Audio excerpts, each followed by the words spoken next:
Hey, good morning, everybody. I am back. We have had some technical difficulties this morning, but I am back with our third series on entrepreneurial journeys. Give me 1 second. I want to add a very special guest. Been having some issues though this morning. All right, I have invited him.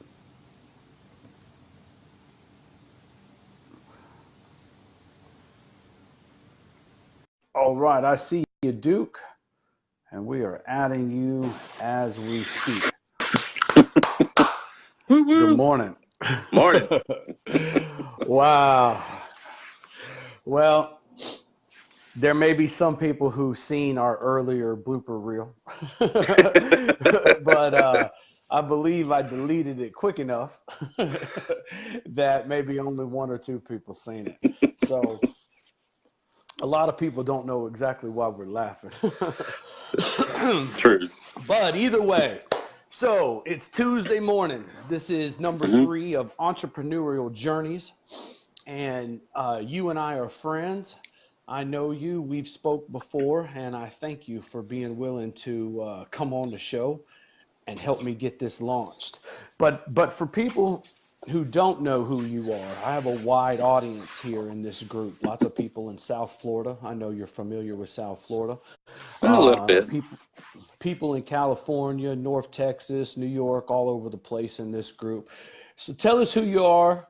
I know you as Duke, but tell them who you are, what you do, and then we'll talk about how you got into doing it. All right. Well, my name's Duke Morse. I run Duke Morse Photography. I'm based in Frisco, Texas. I help businesses drive revenue, man, to their bottom line. But they do a lot of advertising, editorial, fashion, beauty, lifestyle, product, food. I do photography for businesses and help them out. How'd you get started in this, Duke? Well, it was kind of by accident. I started in high school. Mainly because you had to take an art credit, and I couldn't paint, I couldn't draw, and didn't want to go play in the mud. So photography was actually offered as an art class. So I took it as a class in high school and college, about 18 years, working through restaurants and whatnot. Eventually, I had enough of that, and was kind of mad at the world by that point in time. After working 80, 100-hour weeks for somebody else and making 0% of the profit, that really kind of drove me nuts. So Right. sitting there in my living room one night, I was like, you know what? I'm going to go do what I wanted to do to begin with, because, I always had that little what if voice in the back of my head that was just driving me nuts. So I was like, Right. I'm going to go do it. So picked up my camera and just started running around taking pictures. Went out to go clear my head one day and came back, people finally started thinking I was kind of good at it. So they started offering me money. They're like, hey, why don't you give this a shot? I was like, all right, I'll do that. So, but that was in 2004. So this is my 15th year of doing it. So haven't really looked back since.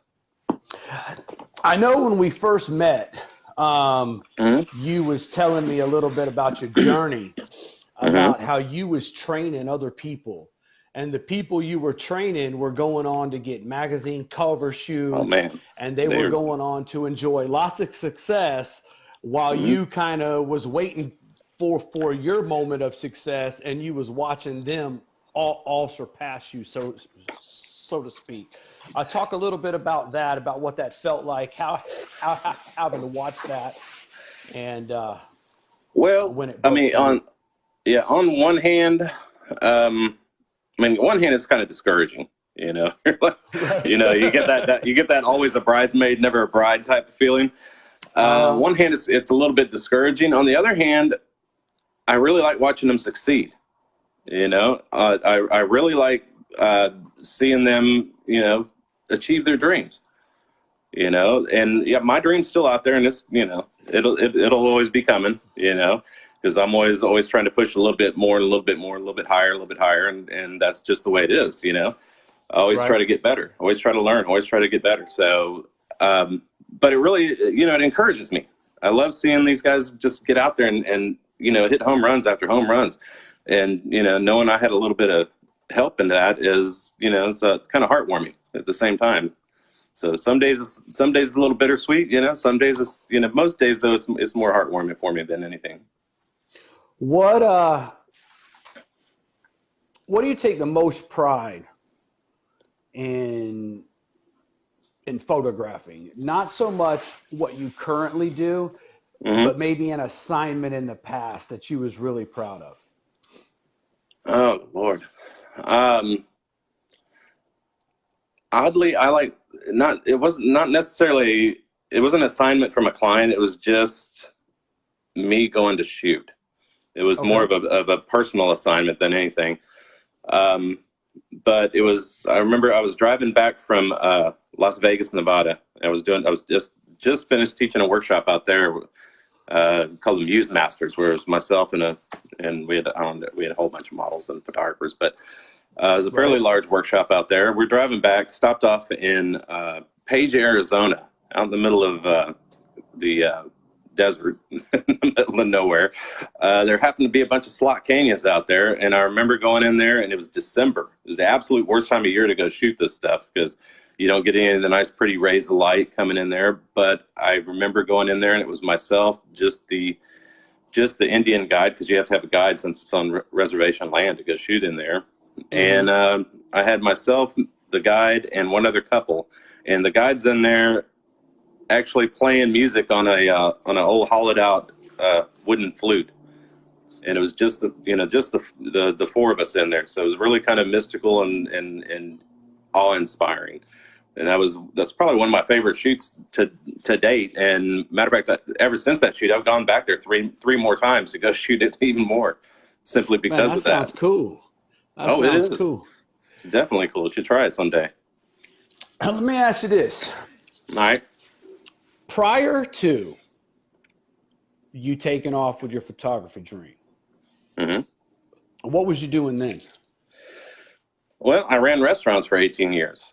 So I started off in high school as a pizza delivery driver. And then, of course, they changed the law stating you had to be 18 years old to operate in a machine in a hazardous position. So I had to quit being a delivery driver until I turned 18. So I was working inside the store. Well, when I went off to college, I kept working in pizza places and different restaurants to help support my way through college and pay for college. So I did that, and I got sucked into that world. So whether it was running as a delivery driver or working inside as an assistant manager, just to a store manager, to a general manager, to area supervisor, district manager.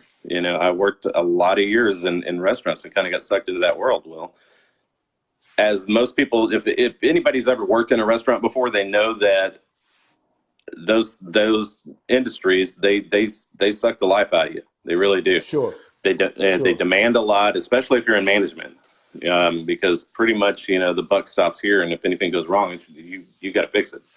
Right. So you get required to work every hour of that store's open, pretty much. So, and quite often that's what happens. So like I said, after about 18 years of that, I was completely burned out. And I mean, I got to the point, I remember that I got mad when the phone rang, not because of who was on the other end or what it was about. Just the fact that it rang, I got mad. And I was at that point, I was like, I gotta go. Because I can completely understand how people go postal on others, because I'm not far from it. So yeah, I had to get out of there. So, but yeah. What I've noticed, speaking to entrepreneurs, obviously being an entrepreneur myself, is usually it's some moment of disheartenment, of disappointment, frustration, or in some in some cases, maybe catastrophe, that causes people to launch out on their own. For me, I was laid off my job. I was working, and they laid me off, and I continued to look for work for 3 more weeks. And I wasn't able to find any work. And under most circumstances, this would seem to be something negative. This is something bad. this is something horrible. But actually, it wasn't negative, bad, or horrible at all.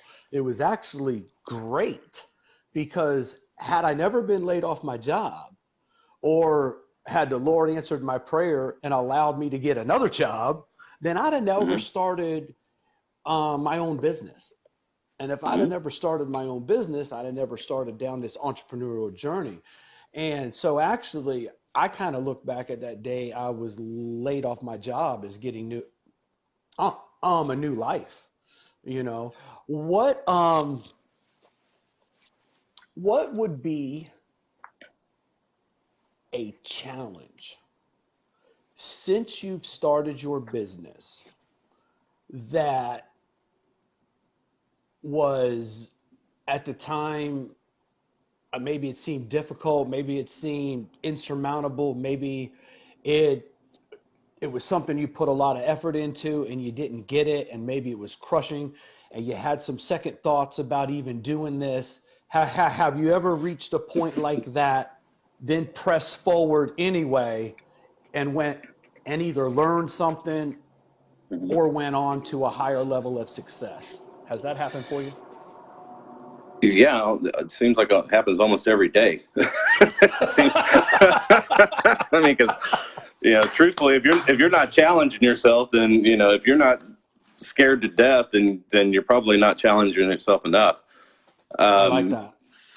But I remember when I first started hosting workshops and teaching other photographers, because realistically, I'm a shooter. I would much prefer to be behind the camera than in front of teaching a class, any Right. day of the week. So I distinctly remember when I first started teaching, I was terrified, absolutely terrified. It's like, because realistically, when I started doing photography back in high school, everything's film. We spent all this time in the dark room, and it was a lot of fun. But realistically, when I came back to photography, I had to reteach myself everything. When I left, everything was film. When I came back, everything was digital. Right. So I had to Right. And I you're was left looking at the behind. camera. Yeah, I was thinking, what the heck are all these buttons for? you know, just Right. show me where my shutter speed is and my aperture, and I'll be okay. But yeah, I had to reteach myself all the camera functions. I had to reteach myself lighting, because back when I had originally started, it was all using hot lights and bare bulb flashes. Pretty much lights you see at Home Depot. Right. When I came back, I was working with flashes and strobes and continuous, all this other lighting styles. So I had to reteach myself all of that. I had to reteach myself editing, post production, because previously, every time we needed to retouch a picture, we did dodging and burning in the dark room, or we might be etching negatives or hand painting or airbrushing on an actual picture. All right. Now, come back, fast forward, a lot of years later, and Mm-hmm. everything is done on the computer. It's all Lightroom and Photoshop. And, back when I first started, there was also, I think they were using Corel as well. So there's a whole lot of stuff that I had to reteach myself. So when I started teaching others, I was very self-conscious about it. I didn't, really find myself to be an authority on the matter. Mm-hmm. And I wasn't real sure if I had anything worthy to say to them, or that I could lift them up and whatnot. And, so it kind of, through the years, it's kind of fun to watch them spread their wings and go, and there's a lot of guys out there that are doing it and doing a great job. I applaud Well, them, matter of fact. So I take encouragement in the story you just shared. I'm sure there's other entrepreneurs out there. mm-hmm, I know myself as one, and oftentimes it feels like maybe we're not the smartest person in the room, and it's easy mm-hmm, to doubt yourself. But you went on ahead and persevered and did it anyway, put yourself in a position to be vulnerable, opened yourself up, you took a risk, you stepped out there, mm-hmm. and it wasn't as bad as you thought, I'm sure. And the second one was easier than the first, right? Yeah, they get easier. Yep, yep. I have this little saying, a little term that I coined. It's called One in a Row. Mm-hmm.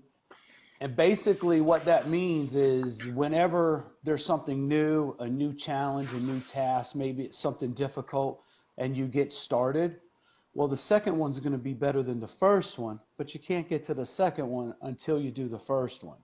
And it's a way to encourage myself when I've taken a little step, but maybe I haven't went as far as I wanted to go. It's one in a Mm-hmm. row, That's right. and I think maybe with you sharing that experience, at some point it may have felt like that for you, one in a row. And I want to encourage any other entrepreneurs out there that are taking baby steps with something new. It's one in a row. um, it's all right if the first one fails, or the second one will be better, but you can't Mm-hmm. get to the second one until you go through the first one. That's So right. you've been a member of this group for a little while, Up Your Averages. I Mm-hmm. appreciate your membership. Um, but what are your thoughts on the group? Has it inspired you in any way? Do you have any sort of feedback? Can we Yeah. make it better? What do you think? Well, I like it. I like the direction it's going. I like all the uplifting that you're doing in there and helping everybody else rise up. I think that's awesome. And I personally just think, keep doing what you're doing. I think it's gonna just keep growing and expanding and getting better. All right, I appreciate that. I'm going to start asking everybody what their thoughts are, what their feedback is. I want to get better. Mm-hmm. If somebody in the group has got an idea, I'm open to hear all of that. Mm-hmm. I appreciate your time today, Duke. I'm not going to keep you too much longer, but we always end with a joke. So Uh-oh. You got we one? always end with a joke, Duke. So I'm going to ask you if you got a joke. Oh, well, I was gonna say, women only call me ugly, until they find out how much money I make. Then they call then they call me ugly and poor. So, Woo! All right, I got one for you. yeah. It's a little bit of a story, but it's kind of funny. Uh-oh. There was this preacher, Oh no. and he had a deacon member in the church. Mm-hmm. He just told lies all the time. Right. Lies. This man he'd make up a lie just so he could go tell a lie. And the preacher of the church, he was like, man, I got to have a talk with this individual. This don't look good on his Mm-hmm. leadership in the church. So the preacher decided to go out one day and visit the member of the church, and he was going to have a talk with him about this. And while he was on his way out there, he was trying to think, Mm-hmm. how could he bring up the subject but still be polite? He didn't want to offend the brother, but he did want to address the matter. So Mm-hmm. he got to thinking, and he says, I know what I'll do. I'll go in and I'll tell him a story that's Mm-hmm. so outrageous it couldn't possibly be true. And then I will show him by example how bad it looks for a member of the church to be going around and telling stories that aren't true. So he gets there to the brother's house and knocks on the door, and he opens up the door, and they go inside. They greet each other, and they're drinking a little cup of coffee, and the preacher looks over at him. He says, brother, did anybody tell you what happened at service last Sunday when you was out of town? And he said, no, man, they never did. And he said, well, let me tell you, I was up there at the pulpit. I was preaching. The word of the Lord was coming forth. And all of a sudden, the back door of the church just kicked in off the hinges. And in stepped this great big old grizzly bear. And he come in and he just went out the roaring. And he started coming up the aisle of the church. Pandemonium broke loose everywhere. He was ripping up the pews. People was running for their life. And the bear, he made it all the way up to me. and he was about to grab me when this little yapping poodle dog come in the back door going, yep, yep, yep, yep, yep, yep, yep, yep, yep. He ran all the way up to the big old bear, and he stood up on his hind legs and grabbed the bear and just consumed him right there.